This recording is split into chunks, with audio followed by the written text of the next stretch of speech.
Hi అండి, అందరికీ నమస్తే. వడ పులుసు ఎలా చేసుకుందామో చూద్దామా. ముందుగా అయితే ఓ 3 టమోటాలు, 2 ఎర్రగడ్డలు, ఒక తెల్లగడ్డ, కొద్దిగా అల్లం, తర్వాత గరం మసాలా కావాల్సినవి అన్నీ గ్రైండ్ చేసుకుందాం. సపరేట్గా అయితే ఒక ఆనియన్, ఒక టమోటా కట్ చేసి పెట్టేసుకున్నాను. ముందుగా అయితే బాండిల్ పెట్టి ఆయిల్ వేసుకొని ఆవాలు, జీలకర్ర, ఆనియన్స్ అన్నీ వేసుకొని పసుపు కూడా వేసుకొని కలిపెట్టేసుకొని టమోటా వేసి బాగా వేగాక తగినంత ఉప్పు వేసి బాగా వేపేసుకుంటున్నాను, చూస్తున్నారా. ఇప్పుడైతే గ్రైండ్ చేసి పెట్టేసుకున్న మసాలా అంతా వేసుకుందాం.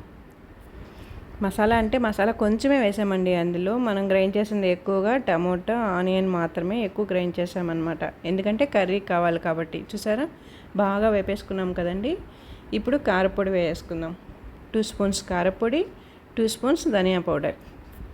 చూసారా, వేసాక బాగా కలబెట్టేసుకుందాము. తగినంత వాటర్ వేసేసుకుందాం.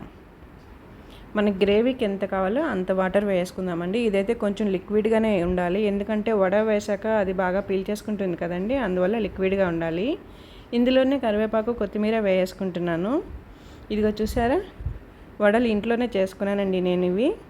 వాటిని కాస్త పులుసులో వేసుకుందాం. ఇప్పుడు అది వాటర్లా ఉంది కదండి, కూర అంతా కూడా వడంతా పీల్చేసి గట్టిగా వచ్చేస్తుంది అనమాట. చాలా బాగుంటుందండి, మటన్ కర్రీ తిన్నట్టుంటుంది అనమాట వడ పులుసు అంటే. ఒక 5 మినిట్స్ అలా ప్లేట్ పెట్టి వదిలేసామంటే కూర మొత్తం వడ లాగేసుకుంటుంది అనమాట. అంటే మనకన్నా ముందుగా కూడా వడ తినేస్తుంది అనమాట కూర మొత్తం. చూసారా, బాగా ఉబ్బింది కదండి, చాలా బాగుంటుంది వడ కర్రీ. ఇదిగో చూడండి ఎంత గట్టిగా వచ్చేసిందో.